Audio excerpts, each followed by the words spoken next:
Good morning and welcome to this edition of San Diego People. I'm Lauren Finney. September is National Recovery Month, which is used to increase awareness and understanding of mental and substance use disorders and designed to celebrate the people who recover.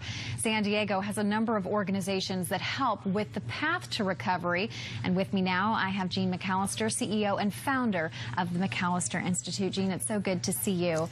Good to see you again. And this really is a month that is so important to treating addiction because we're really raising awareness and helping people learn that recovery does work. What can you tell us about the McAlister Institute that people maybe aren't familiar with? Okay, well, we have several different programs for teens as well as adults. We have a program for women who have children who live with their children while they're in treatment, and that we have people from babies up to 73 in our program. So it's a no-cost program. And that's really an important aspect because it's not often one person who has to go through the recovery process. Really, it's the people around them. They network and that family connection to help them, right? Absolutely. One of the things that we found out, people with long-term sobriety, the most important thing to them, you would think it would be like having a job or having a car or having a house. None of those things are important. It's about being a mother again, being a daughter again, being a father again. Family is very, very important to us that have lost it at one time. And since you bring that up, by saying us, for people who don't know, you've given back so much to the San Diego community where this is concerned, and a lot of that starts with your own story. You're celebrating 60 years I celebrated 60 years in November, and it's a wonderful way to live. I would, like to share it with others. It was a struggle in the beginning, but now it's just a very natural thing to not drink or use drugs.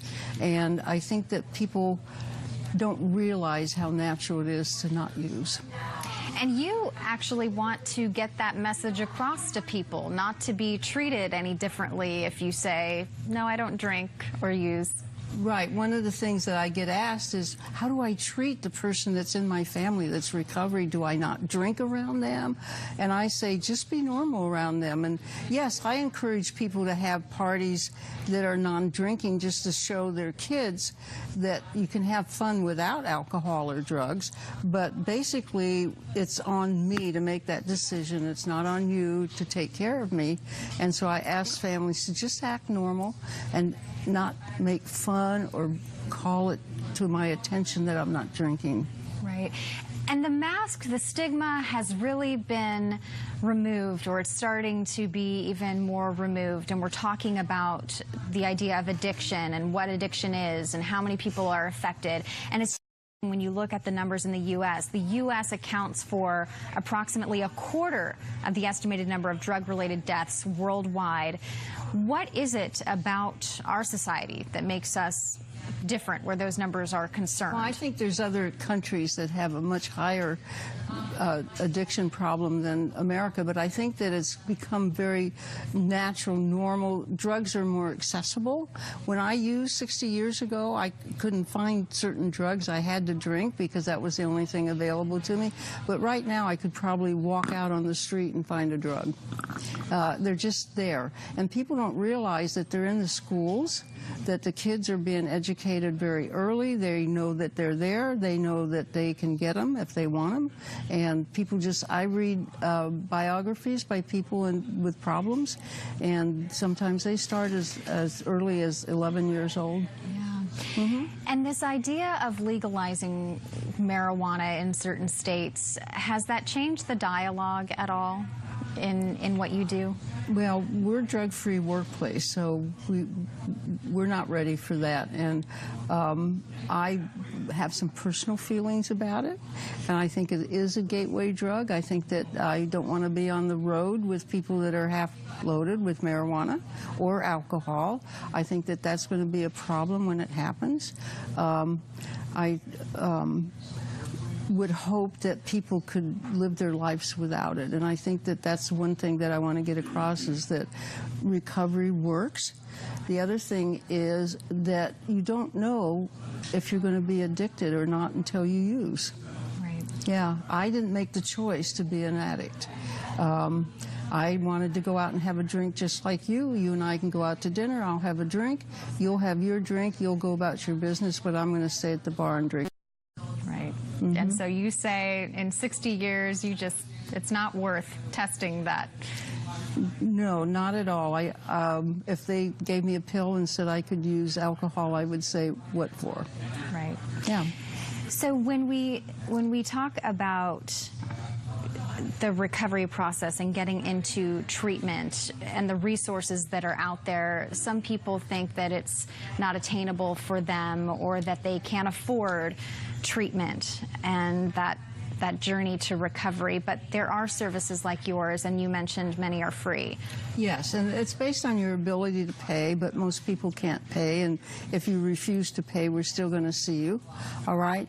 And so money shouldn't be the determining factor. I think that would be just an excuse, because there are many fine agencies out there that will accept you and take you in without money and get you the help that you need. I think the other thing that we're seeing today is it just isn't drugs or alcohol, but also some mental health issues that are combined, and it's called co-occurring, that a lot of times that people are self-medicating their mental health issues that are untreated. Right. You've seen so many recovery success stories, and we're going to hear a few of those later on in the show. Is there a common thread that you see with people who are able to successfully go through treatment and get on that road to recovery? First is surrender, admitting that you have a problem. Second is to surround yourself with a support system. Yes, absolutely. That you, not only your family, but that you have outside people that you can talk to. You can have different kinds of self-help things like church, yoga, 12-step meetings, whatever works for a person. You need that outside support. And to be with people that don't use or use alcohol. Yeah, change your circle of friends if they're not Absolutely. helping.